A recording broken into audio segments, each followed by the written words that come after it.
to focus on polishing up these pipes. As you can see, they're in pretty bad shape. They've seen better days. But that's nothing we cannot fix. I have no doubt in my mind that these things are going to polish up and look brand new. And in order to do so, I have some supplies. So for you Terminator Cobra guys, shout out to Kevin, aka 04 Sleeper, from his polished exhaust thread, which I'll put a link in the description. But basically, what you're going to do is, all right, we're back. You're going to wet sand with 120, 220, so on and so forth. And then you're going to polish it with a little Mothers. And for the first step, I actually bought this flapper wheel. I couldn't find a 150 grit, but this seems like this should do the trick. Obviously some safety glasses, my other ones were beat up, so I bought a new pair because I don't want something going in your eye. A little dish soap in here and some water. I bought some cheap microfibers because I didn't want to use my nice ones. Some gloves, and we're gonna get going on this thing. It's really not that bad to do. It's just very, very time consuming, which kind of sucks, but the end result is going to be well worth it. We're gonna do this pipe, do the other one, and then we're even gonna do the silencers as well. So without further ado, let's get to it.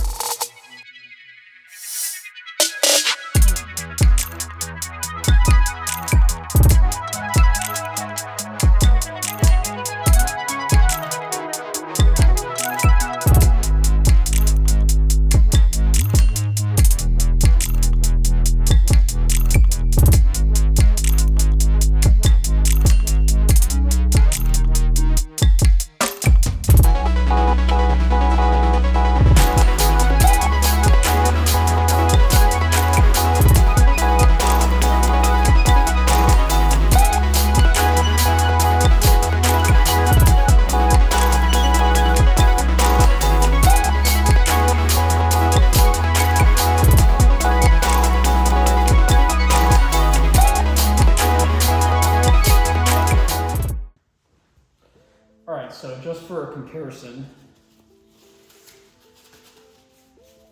all I did so far was hit this thing with the flapper wheel. And this is the side that I pretty much did. And this is the back side. You can see where I already started hitting it a little bit, but this is what it looked like for the majority of the pipe. So far it's coming along great. Once we start wet sanding it with the paper, it's really gonna start to shine. But let's get back to it.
back a couple days later, and the front of the pipe is coming out pretty good for only having used one grit of sandpaper, which is the 120.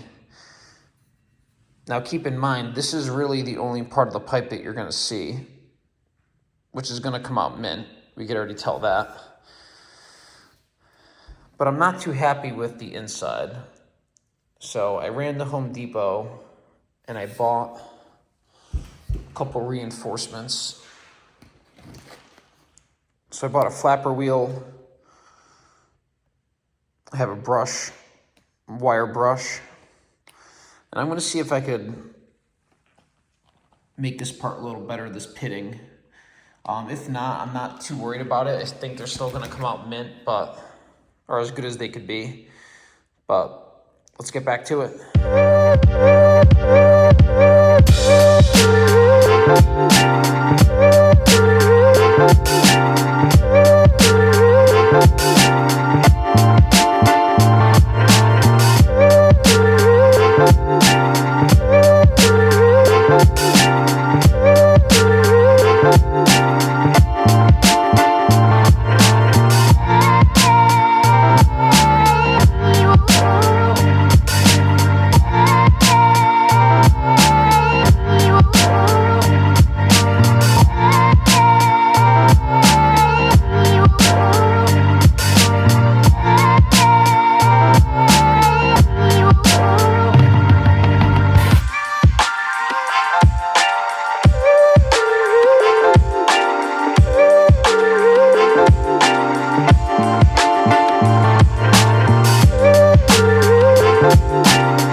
wrench. Let's try to clean it up as best we could.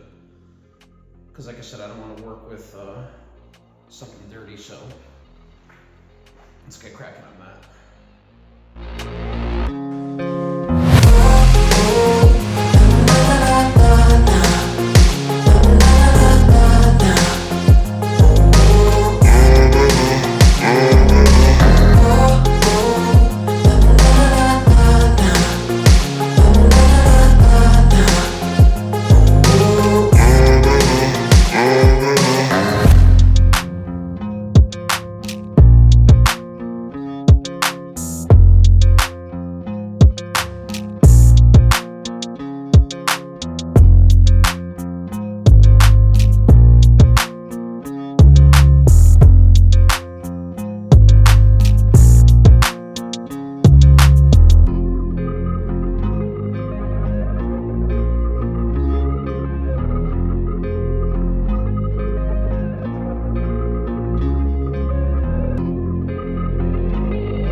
So I got the motor all cleaned up, and unfortunately this motor has a lot more issues than I had thought. So first and foremost, there's a crack going down the side, which isn't good.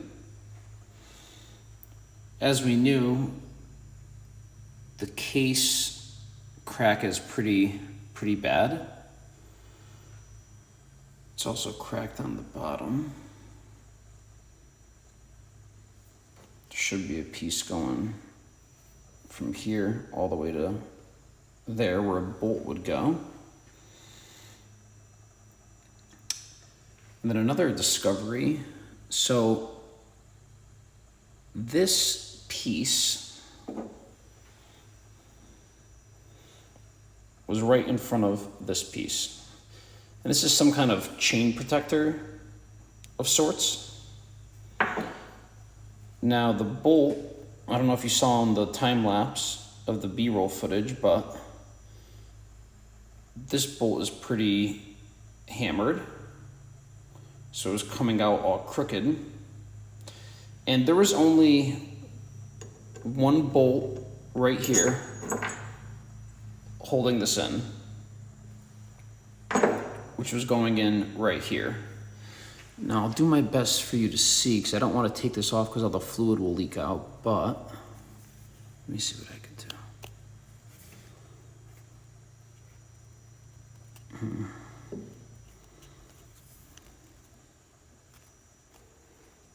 All right, there we go. Bolt snapped off and is in there. And the same thing on the bottom, right there. So this piece was held on by one bolt that was all messed up because the other two snapped off. So the more that I'm diving into this machine, the more I'm regretting buying it because everything is pretty much hammered on this bad boy. So we got to get those studs out. We got to fix this. We got to fix this. Yeah, of course it's got Vito's parts on it, which anyone that knows Banshees knows that Vito's is junk. I've never even heard of their Hemi head. Not sure if that's anything worth having.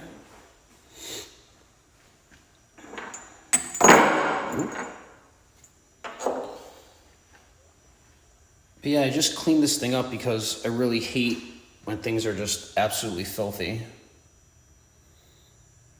Especially when you got your hands in there. So at least I have a decent surface to work with, especially when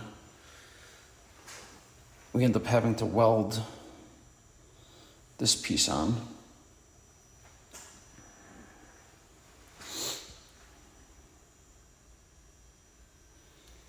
I'm surprised this motor even ran good, to be honest with you, though, just from the way that everything else is.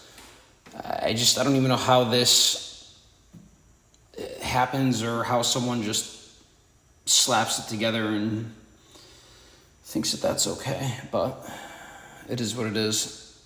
So when you guys are buying a machine, do not do what I did and impulsively just buy one without going through it crazy because you have intentions of rebuilding it. Because even though I got this thing for cheap, I wish I got it cheaper. This thing has its issues. But like I said, you live and learn, so it is what it is. Well, I think that's gonna wrap it up for this video. We still have a lot of work to do. Coming up next is fixing this. That's a very, very important thing. And I'm probably gonna do a whole video on that, because that's gonna be fun.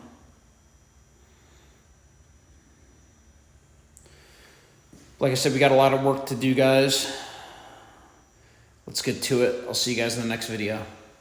Thank you.